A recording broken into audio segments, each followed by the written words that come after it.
말씀은 에베소서 1장 4절에서 6절까지 말씀입니다. 제가 봉독해 드리도록 하겠습니다. 에베소서 1장 4절에서 6절까지 말씀 제가 봉독해 드립니다. 제가 가진 신약성경 309페이지입니다. 곧 창세전에 그리스도 안에서 우리를 택하사 우리로 사랑 안에서 그 앞에 거룩하고 흠이 없게 하시려고 그 기쁘신 뜻대로 우리를 예정하사 예수 그리스도로 말미암아 자기의 아들들이 되게 하셨으니 이는 그가 사랑하시는 자 안에서 우리에게 거저 주시는 바 그의 은혜의 영광을 찬송하게 하려는 것이라. 아멘. 오늘 4절에서 6절 말씀, 우리 또 지난 시간 대지, 전했던 대지 또 이어서 또 다음 대지 설교합니다. 우리가 지난 시간에 설교했던 내용들이 다 뭐예요? 기억하십니까? 첫 번째 말씀드렸던 것은 예정을 접근하는 태도, 신학적으로 어떻게 접근할 것이냐, 신앙적으로 어떤 태도를 가지고 접근할 것이냐, 그리고 다음에 말씀드렸던 것이 예정과 선택의 의미를 말씀드렸어요. 예정과 선택을 의미를 말씀드렸고, 세 번째는 뭐였죠? 예정과 선택의 시기를 말씀드렸죠. 영원전에 있었던 일이다. 창세전에 있었던 일이다. 그래서 이런 이야기들이 쭉 지금 전개가 앞으로 될 것이지만 항상 무슨 얘기를 하려고 하는 거예요? 우리의 구원이 하나님의 영원한 마음 속에 있었던 일이요, 생각 속에 있었던 일들이다. 그래서 그것은 인간의 어떤 행위와 전혀 상관이 없어요.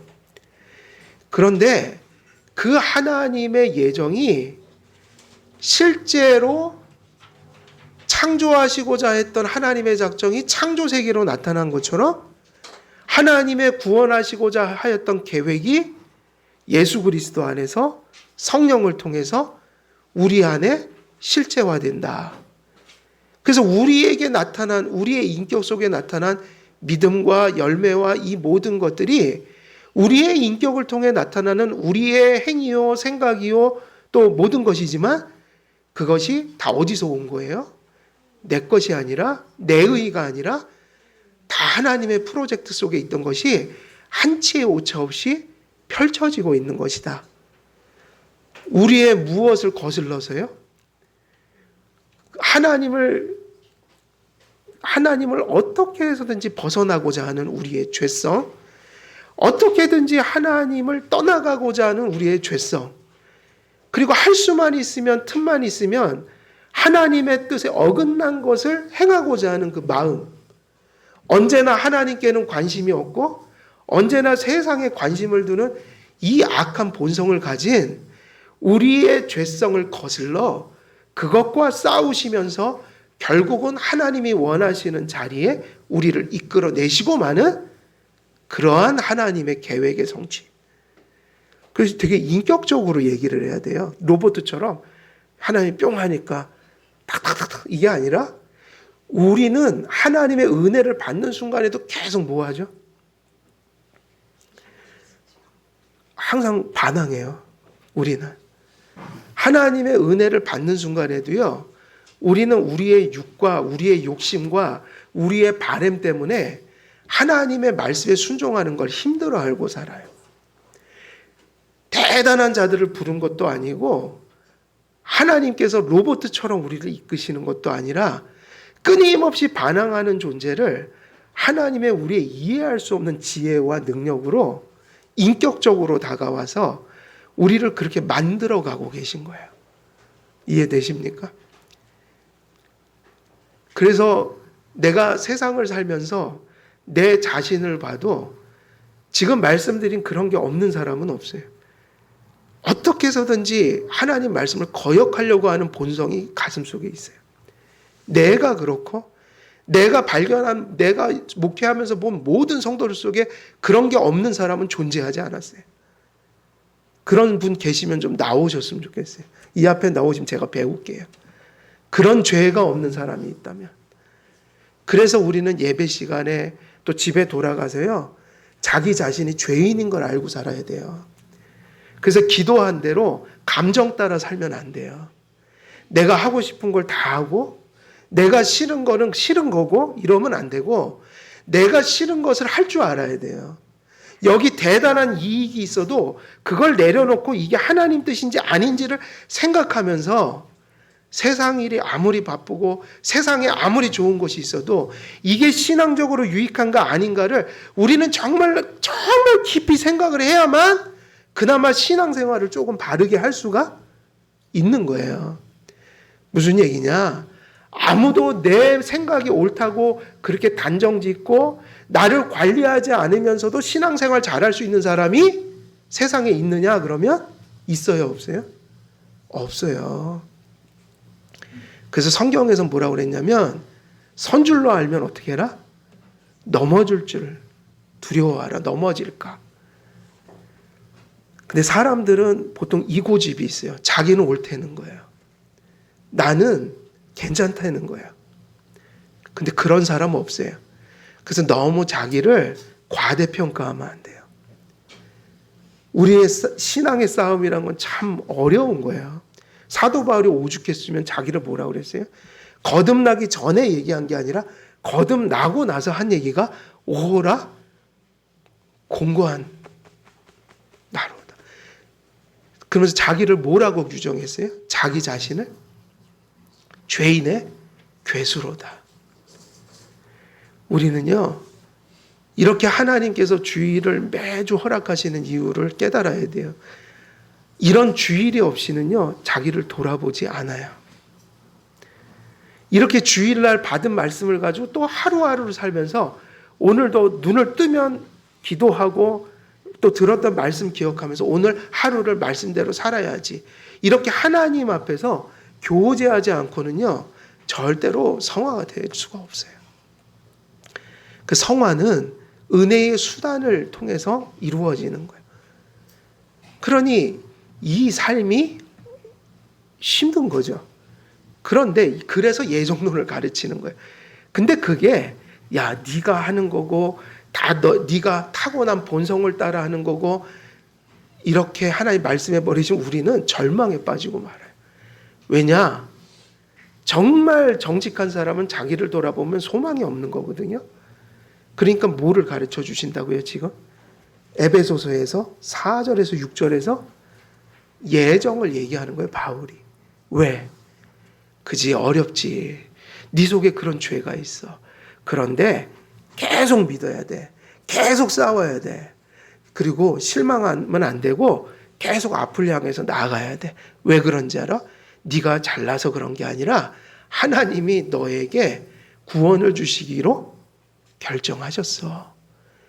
그래서 세상에서 성화의 싸움을 싸우는 게 너무너무 힘들고 지치는 일이지만 하나님이 택하신 자들에게 하나님께서 그들을 버리는 일이 없고, 사실은 너희들의 그 하루하루의 몸부림 속에서 나타나는 작은 열매들이 그게 너희들 속에서 나온 게 아니라 하나님 말씀 믿고 믿음으로 하나님을 의지해서 싸워갈 때 하나님이 그것을 주시기로 약속하셨기 때문에 그런 말씀과 성령의 은혜 속에서 너희들이 노력을 할 때 하나님이 그것을 수단을 삼아 너희들을 죽을 때까지 인도해 가시는 거야. 근데 그 연약한 삶이, 하루하루 고단한 싸움 속에서의 그 삶이 하나님이 정하신 일이기 때문에 결단코 실패하는 일이 없어. 고단하기는 하지만 반드시 하나님의 뜻이 성취되고야 마는 거야. 어렵지만 두렵고 떨지 마. 네가 하는 게 아니야. 하나님이 하시는 거야. 이 얘기를 가르쳐 주기 위해서 무슨 지금 교리를 전하고 있어요? 예정의 교리를 전하고 있는 거예요. 그러니까요, 이 얘기까지 맞아요. 우리 죄인입니다. 하루하루 끊임없이 말씀 보고 기도하지 않고 우리가 조금 정신 잃으면 넘어집니다. 맞죠? 그래서 성도는 어떻게 살아야 돼요? 성도는 게으를 수 없어요. 성도들은요, 세상 사람들보다 또 더 부지런해야 돼요. 왜냐? 세상 사람들은 신앙생활이 없어요. 우리는 신앙생활도 해야 되고 6일 동안은 생계도 이어가야 돼요. 그러니 여러분, 신앙생활은 부지런한 사람만 할 수 있는 거예요. 제가 실제로 보니까요, 교회나 신앙생활이나 시간이 없어서 못한다는 건 거짓말이에요. 내가 보면 우리 이렇게 신앙생활 이렇게 제가 쭉 해오면서 지나온 교회들을 돌아봐도 바쁘시고 힘드신 분들이 주일 성수하지, 시간이 많다고 주일 성수하는 건 아니에요. 모든 사람들이 시간이 없는 가운데 신앙 때문에 교회를 나오는 게 정답이에요. 사실은 세상 일도 게으르고 세상 일도 안 하고 또 세상에서 시간이 엄청 많은 사람들이 저는 교회를 안 나오는 걸 많이 봤어요. 엄청난 시간이 많은 거. 일주일 내내 펑펑 놀아요. 근데 교회를 안 나와요. 근데 핑계가 뭔지 알아요? 바빠서 못 나온다는 거예요. 근데 전 그건 거짓말이라고 봐요. 오늘도 이 주일 성수하러 나오신 분들이 삶이 바쁘지 않은 분은 제가 보기에 한 분도 안 계셔요. 생업이 다 어려워요. 교회는 시간이 많아서 나오는 게 아니에요. 신앙생활은요, 노력을 해야 할까요? 안 해야 될까요? 근데 예정이 빠지고 은총론이 빠지면 알미니안이 돼요. 내가 열심히 해갖고 이만큼 하는 거야. 내가 이만큼 해서 대단한 신자야. 이게 아니라 우리가 노력을 하는데 노력을 어떤 사람이 할 수 있는 거예요? 신앙의 노력은? 누가 하죠? 신앙의 노력은 누가 하는 겁니까? 은혜를 받은 사람이 할 수 있어요. 그래서 개혁 신학을 배운 사람들은 그걸 알아요. 개혁 신학은 뭐 두 번째 치고 성경을 똑바로만 읽었다면 그걸 알게 돼요. 아, 노력은 하나님이 주셔서 되는 거구나. 노력을 해서 의로운 게 아니라 하나님이 은혜를 주셔서 노력하는구나. 그래서 노력을 성경적으로 이해한 사람은 감사를 드리지, 절대 자기 신앙이 대단하고 내가 이렇게 노력하니 내가 저 사람보다 의가 많고 이런 식으로 사고하지 않아요. 성도에게 노력은 뭐냐면요, 하나님이 내 안에서 지금 역사하고 있는 것에 대한 증거일 뿐이에요. 그래서 여러분, 우리가 이거 잘 이 시대에 분별해야 돼요. 성도는 노력해야 합니다. 근데 노력은 자기 의가 아니라 은혜예요. 아무나 노력을 하는 게 아니에요. 은혜를 받아야지 노력이 되는 거예요. 그래서 노력하면 내가 이만큼 했지 하고 자랑하지 마시고 의를 드러내지 마시고 어떻게 해야 돼요? 감사하세요. 이렇게 하는 게 맞잖아요. 나 같은 죄인에게 은혜를 주셔서 야, 이렇게 하나님이 내버렸으면 시궁창 속에서 뒹굴고 지금도 아무 가치 없는 일을 위해서 그렇게 평생 헛되게 살다가 죽을 인생을 하나님이 부르셔서 가치 있는 일에 노력하게 하시고 계시구나. 그게 교회에서의 일이든 여러분의 생업의 현장에서 선한 일이든 그리스도인은 노력하고 막 힘겹게 열매를 맺으면 그걸 하나님이 주신 거라고 인식하는 게 개혁신학자들, 개혁주의 성도들이에요. 그러니 사실은 개혁교회는 겸손해야 돼요? 교만해야 돼요?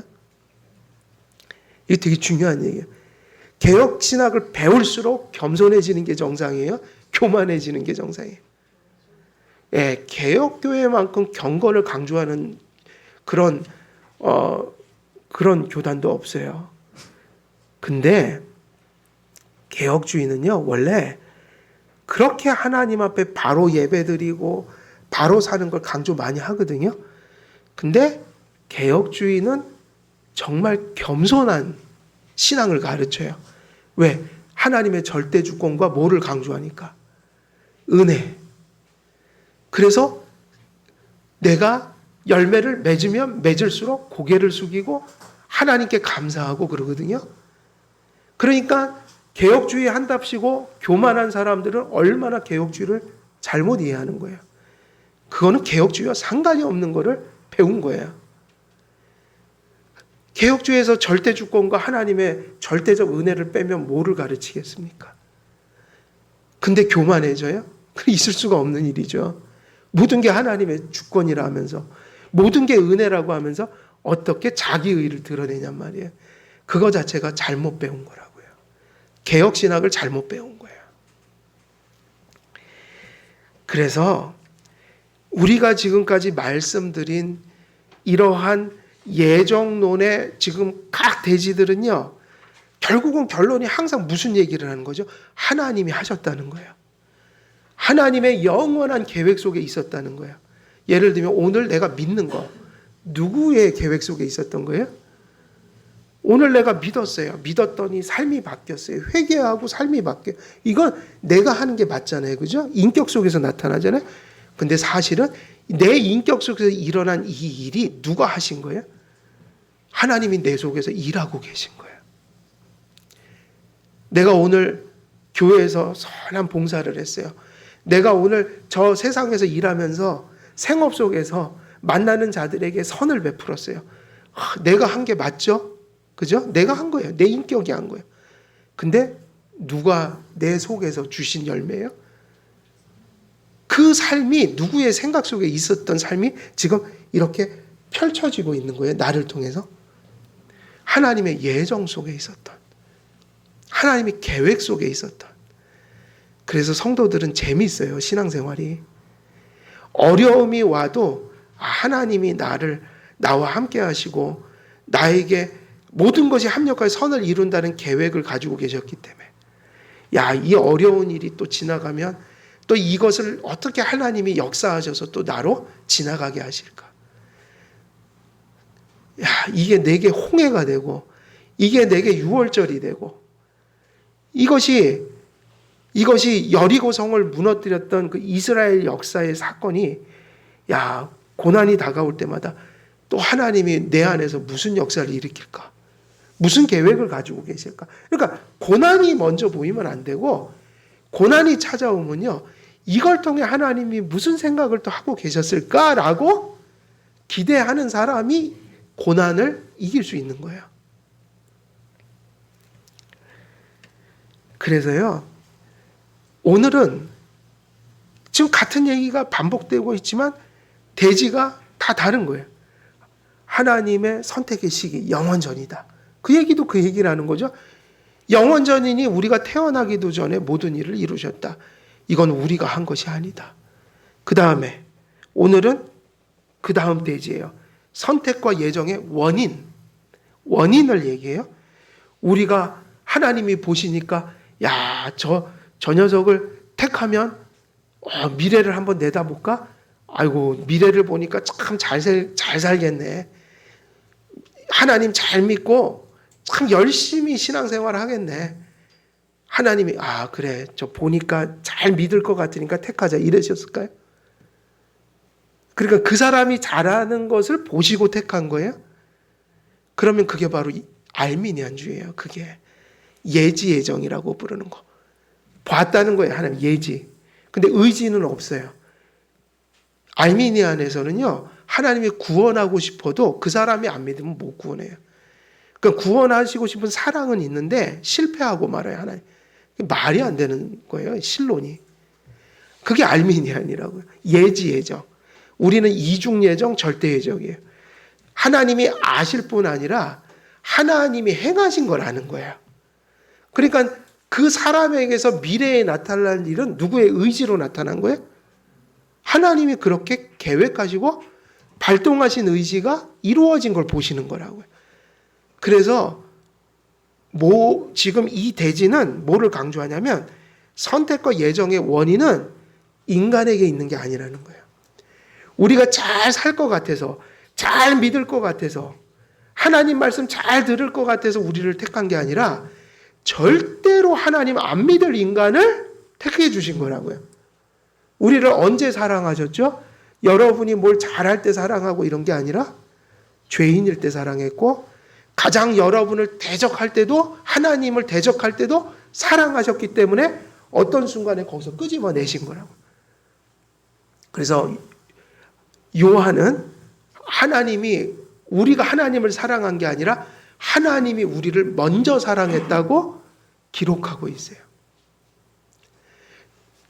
그래서 예정의 원인은요, 철저히 100%가 아니라 1000% 누구에게 원인이 있는 거예요? 하나님께.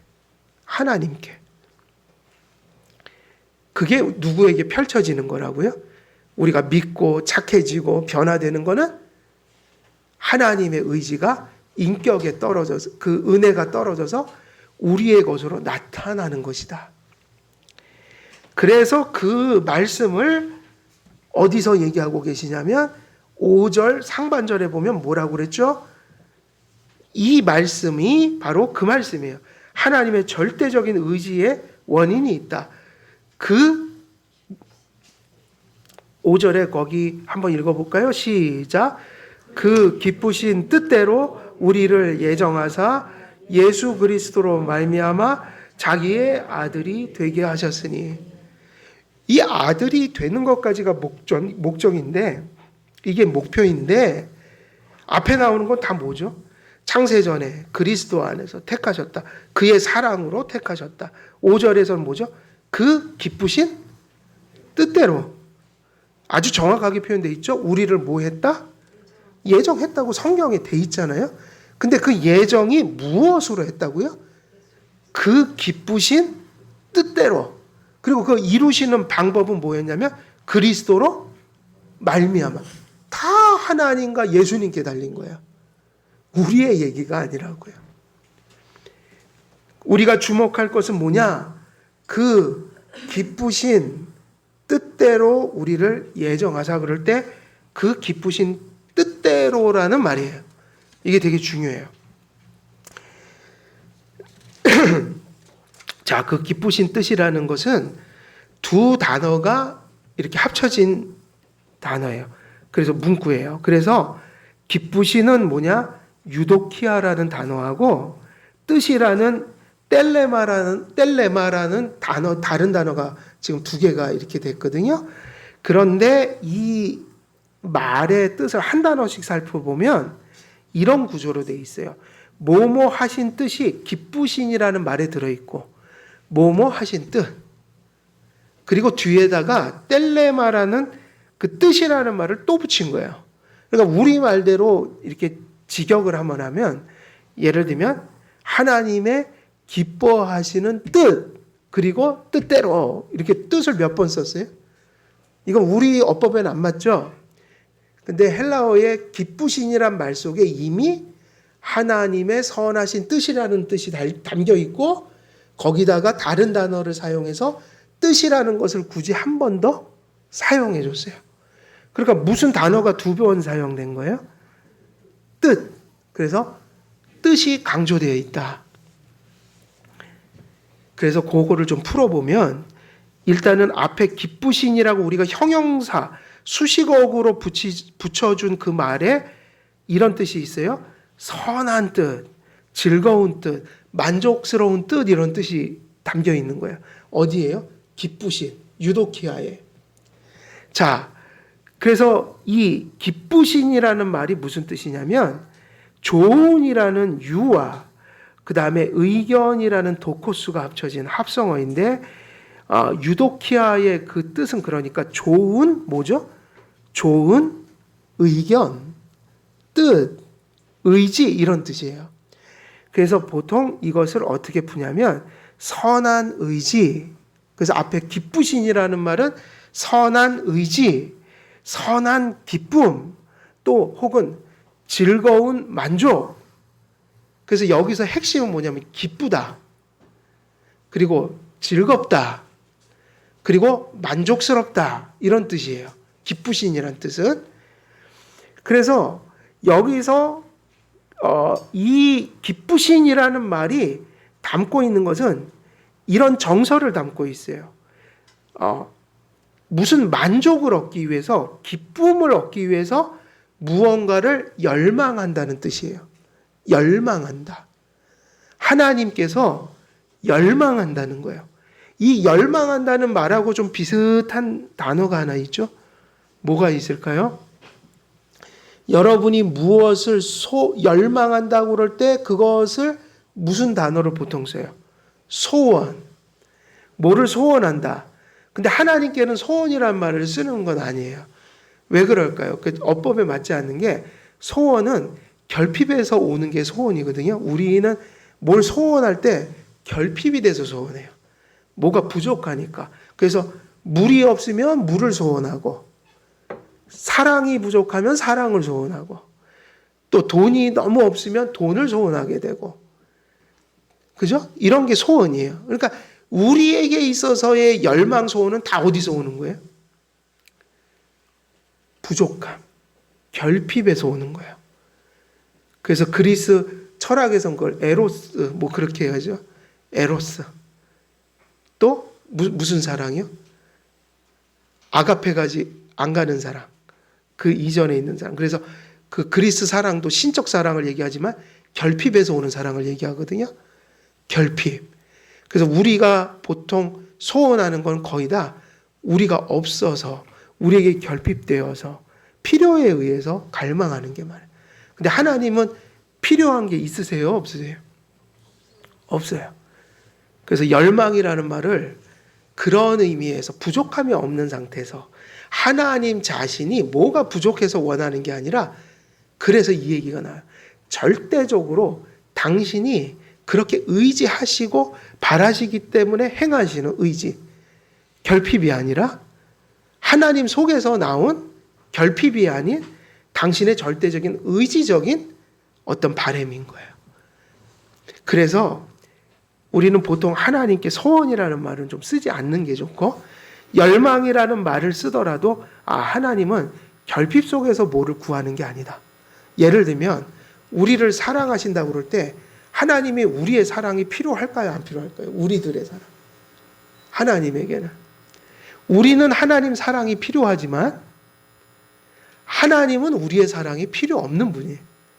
우리 사랑을 안 받으셔도 하나님은 아무 문제가 없으세요. 근데 왜 그렇게 우리를 구원하시려고 사랑하시는 거예요? 그건 결핍에서 오는 게 아니어서 신비한 사랑이에요. 그냥 하나님이 우리를 사랑하시기로 결정을 하신 거예요. 이해할 수 없는 사랑이에요. 왜 하나님 부족한 게 없는데 잃을 게 없는데 우리를 위해서 아들까지 죽이시냔 말이에요. 그러니까 하나님 사랑을 우습게 보면 안 돼요. 전혀 하나님에게는 불필요한 사랑이에요. 근데 하나님이 영원전에 그렇게 하시기를 기뻐하셨어요. 부족함이 없는, 결핍이 없는 상태에서. 그러니까 이게 신비한 사랑이에요. 그래서 이 단어는 뭐냐? 하나님의 절대적인 의지를 담은 용어이면서 이 속에는 무슨 정서가 가득 담겨 있어요? 하나님이 누구를 구원하시기로 기뻐하셨다. 그리고 그거를 통해서 하나님은 누구를 구원하심으로 하나님이 자신에게서 나온 뜻을 성취하심으로 하나님이 만족하신다 하고 할 때 이것이 하나님의 절대적인 의지를 가리키는 단어이기도 하면서 이 하나님의 의지라는 게 메마르고 기계적이고 물리적인 의지가 아니라 뭐를 가득 담은 단어인 거예요? 사랑. 아까 말씀드렸죠? 이게 정서를 담은 단어라고요. 무슨 의지와 뜻인데 그냥 뜻이 아니라 뭔가를 열망하는, 사랑하는, 그래서 그것을 이렇게 성취하시는, 그래서 우리가 번역을 어떻게 해놓은 거예요? 기쁘신 뜻이라고 했단 말이에요. 기쁘신 뜻. 그래서 여러분 예정은 차디찬 단어가 아니라 무슨 단어예요? 믿음을 가진 성도들의 경우, 이게 중요한 얘기예요. 믿음을 내가 가졌다면 우리가 그렇게 생각해도 된다. 믿음이 있다면, 하나님이 내게 믿음을 주셨다면 나는 선택받은 거잖아요. 그럼 내가 예정됐구나 이렇게 생각할 때 예정이라는 말이 어떻게 다가와야 돼요? 하나님의 절대적인 의지도 맞지만 그 의지가 뭐로 가득 담긴 의지인 거예요? 우리를 향한 사랑, 우리를 구원하시고자 하는 열망, 이게 가득 담긴 정서적인 단어인 거예요. 그리고 이 안에는 즐거움이라는 그런 것도 담겨 있고 만족한다는 의미도 담겨 있어요. 그래서 유도키아라는 기쁘신이라고 거기다 기록해 놓은 그 수식 어구에 이러한 선한 뜻, 기뻐하시는 뜻, 즐거워하시는 뜻, 만족스러워하는 뜻이라는 뜻이 담겨 있어서 이것은 하나님이 단지 무엇을 알고 예정하신 게 아니라 하나님 편에서 일방적으로 나온 어떤 그분의 기뻐하시는 의지가 예정의 원인이다라는 거예요. 예, 알미니안하고 완전히 달라요. 그래서 거기다가 또 무슨 단어를 또 붙였다고요? 무슨 단어를 또 붙였어요? 텔레마라는 그 뜻이라는 게 헬라어로 텔레마 그러는데 뜻이에요. 이것도 의지예요. 그래서 기쁘신을 열망을 표시하는 그 뜻, 그래서 기쁘신 뜻이라는 유도키아의 단어에다가 텔레마라는 뜻을, 의지를 또 갖다 붙이니 이 바울이 이 두 단어를 같이 이렇게 쓴 이유는 뭐예요? 이걸 되게 강조하고 있는 거죠. 강조하고 있는 거예요. 그러니까 이 얘기는 하나님이 우리를 예정하신 것이 이렇게 얘기했잖아요. 하나님의 기쁘신 뜻대로 이렇게 하니까 기쁘신 뜻이라는 것에 뭐를 둔 거죠? 강조를 많이 하면서 이걸 표현하고 싶었던 거죠. 그러면 뭐를 강조한 거죠? 예정은 하나님의 기뻐하시는, 열망하시는, 그리고 절대 변할 수 없는 절대적인 의지를 담은 그의 뭐에 따른 것이다?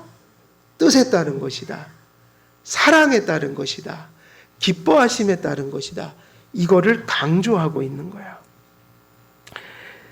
그래서 바울이 사용한 이 용어의 의미를 통해서 기쁘신 뜻이 의미하는 바는 하나님의 선택과 예정의 원인이 하나님의 절대적인 뜻과 의지와 사랑에서 나왔다는 것을 강조하고 있다는 거예요. 절대 예정, 이중 예정은 신학자들의 사변에서 나온 게 아니라 이런 주석들을 통해서 나온 거예요. 예정론이.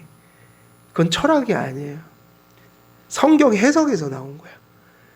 그리고 이 사도 바울의 예정에 관련된 말씀은 그 성경의 맥락을 따라 존재하지 그 한 절을 떼어갖고 얘기할 수 있는 게 아니다. 수많은 곳에서 이와 동일한 얘기들이 반복되고 있어요. 예를 들면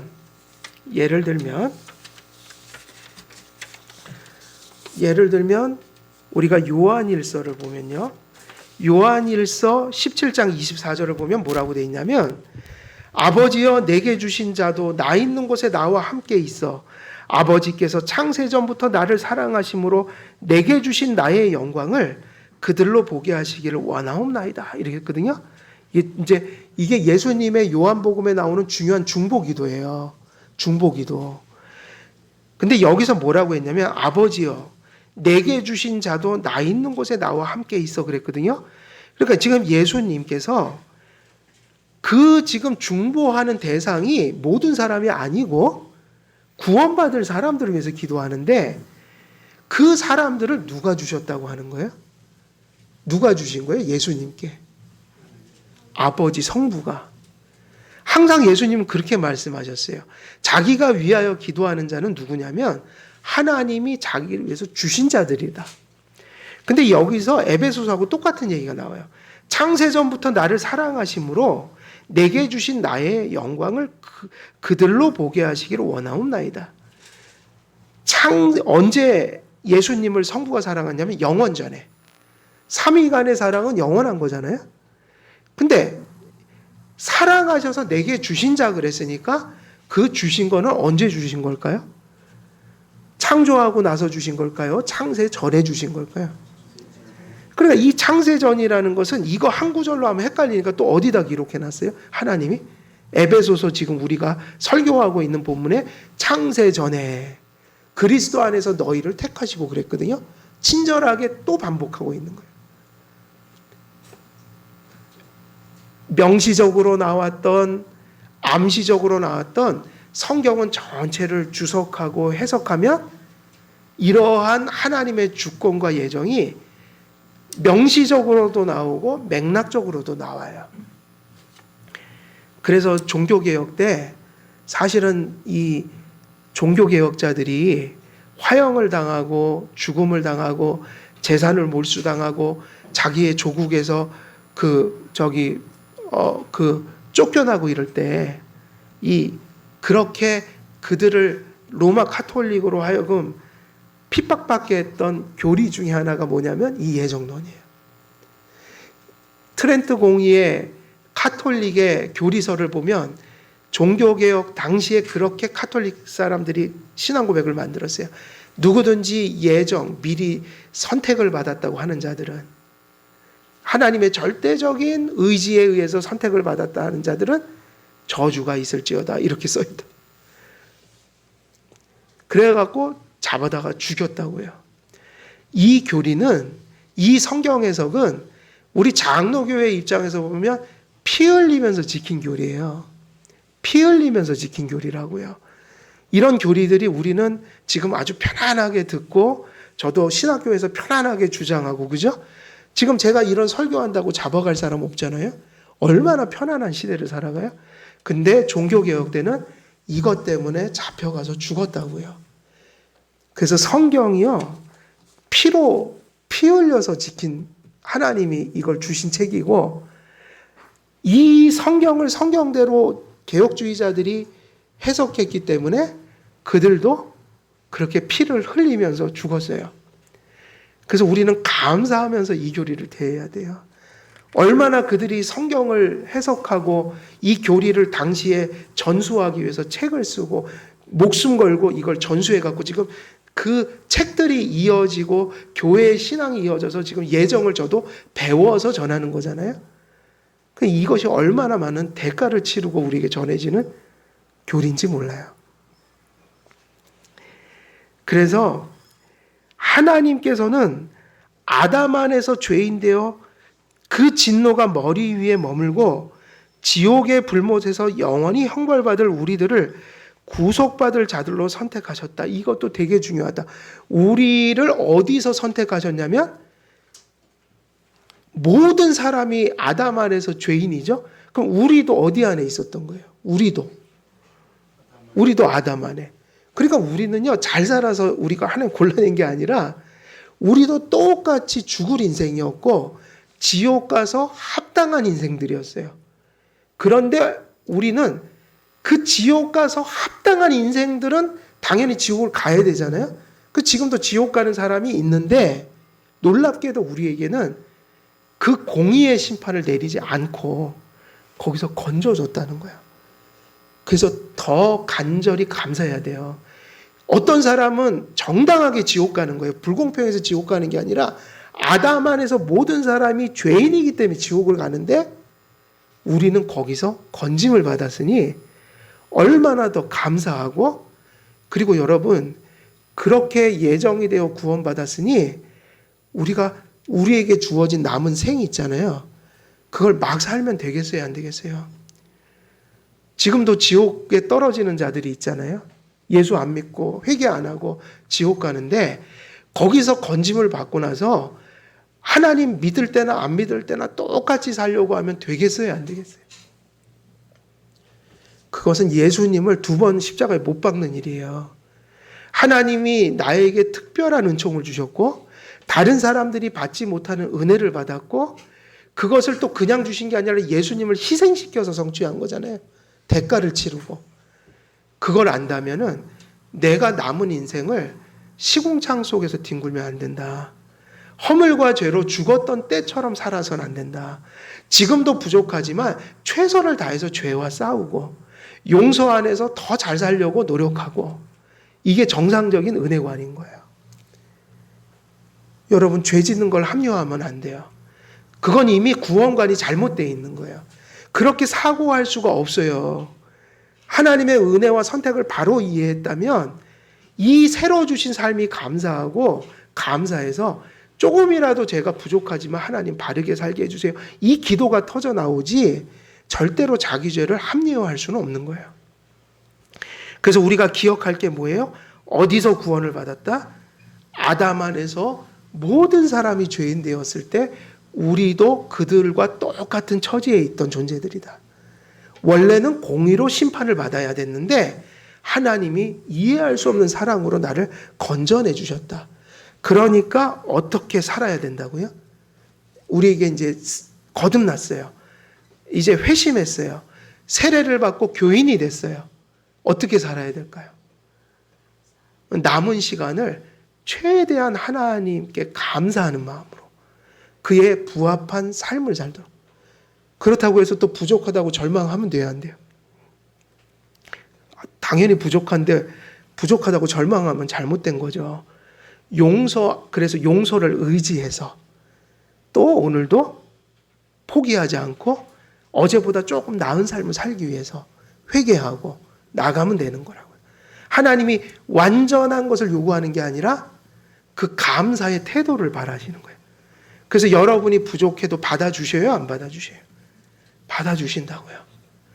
근데 회개도 없고 믿을 때나 안 믿을 때나 똑같다면, 심지어 죄 짓는 거를 예정을 통해서 합리화하려고 하면 그건 이단자예요. 이단적 사상을 가진 거라고요. 왜냐하면 개혁주의 구원론은 그런 것을 가르친 적이 없기 때문이에요.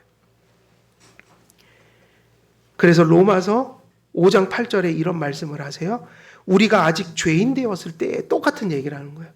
우리는 절대로 의인으로서 택함받은 게 아니라 지옥에 떨어질 수밖에 없는 존재였을 때, 죄인 되었을 때 그리스도께서 우리를 위해서 죽으심으로 하나님께서 우리에게 대한 자기의 사랑을 어떻게 했다? 확증해 주셨다. 로마서 5장 8절이에요. 또 다른 곳에서 보면 요한복음 17장 9절에 보면 내가 저희를 위하여 비옵나니 내가 비옵는 것은 세상을 위함이 아니요 내게 주신 자들을 위함이니 저희는 아버지의 것이로소이다. 예수님이 중보기도를 하는데 모든 사람을 위해서 구한다고 안 했어요. 여기 분명히 기록되어 있죠. 내가 비옵는 것은 세상을 위함이 아니요. 여기서 세상을 위하는 것은 세상은 끝까지 안 믿고 죽을 택함받지 못한 회개하지 않는 사람들을 의미하는 거예요. 근데 여기서 누구를 위해서 기도한다고 그랬죠? 내가 저희를 위해서 비옵나니. 그리고 뒤에 보면 내게 주신 자들을 위함이니이다 이랬어요. 하나님이 구원하시고 기도해 주시고 중보해 주시고 끝까지 견인해 주시는 건 누구예요? 하나님이 만세전에 주신 자들이에요. 그러니까 우리는 누가 택함 받지 못한 건 모르니까 그 사람들을 생각하지 마시고 이건 누구를 위해서 준 거라고요? 내가 받은 이해할 수 없는 사랑을 확증해 주시려고 주신 거니까 이런 사고를 하는 거예요. 그래서 전도는 누구에게나 죽을 때까지 하시고 그렇게 이웃을 사랑하시면서, 그러나 나를 향해서 이런 의식이 있어야 돼요. 하나님이 이런 선택을 나에게 베풀어 주셨다. 내가 무엇이길래 어떤 사람들은 중보의 대상이 아닌데 나를 위해서 중보의 기도를 드려주시고, 그러면 내가 어떤 자들의 수에 있는 거예요? 아버지께서 창세전에 예수님께 주신 자들 속에 내가 있다. 내가 도대체 이런 사랑을 왜 받고 있는 것이지? 라고 하면 설명할 수가 없고 그저 감사할 뿐이다. 결론은 뭐죠? 위로. 두 번째, 감사. 그리고 이 신앙이 있어야만 구원의 뭐를 가질 수 있는 거예요? 확신이요. 흔들림 없는 확신. 그러면 이 교리를 바르게 이해한 것이다. 오늘 말씀 정리하면 오늘은 무슨 주제를 전했죠? 그 기쁘신 뜻대로라고 했으니까 예정은 하나님의 절대적인 의지와 사랑이 원인이었다. 인간의 어떤 의가 거기에 끼어들 수가 없다. 그러므로 이 우리에게 베푸신, 지금 펼쳐지고 있는 우리 안에 일어난 구원의 일이 결단코 어떻게 될 수 없다는 거예요? 실패될 수 없다. 그래서 이러한 예정론을 잘 정립하셔서 하나님 앞에 늘 감사하시고 그리고 하나님 앞에 흔들릴 때마다 하나님이 주시는 구원의 위로를 가슴속에 충만히 받으시며 언제나 그 흔들리지 않는 확신 속에서 신앙생활 하시는 우리 한결교회 모든 성도님 되시기를 우리 주 예수 그리스도의 이름으로 축원드립니다. 기도하겠습니다. 살아계신 우리 아버지 하나님, 오늘은 예정의 원인에 대해서 그 기쁘신 뜻대로라는 하나님의 말씀을 붙들고 또 말씀을 전했습니다.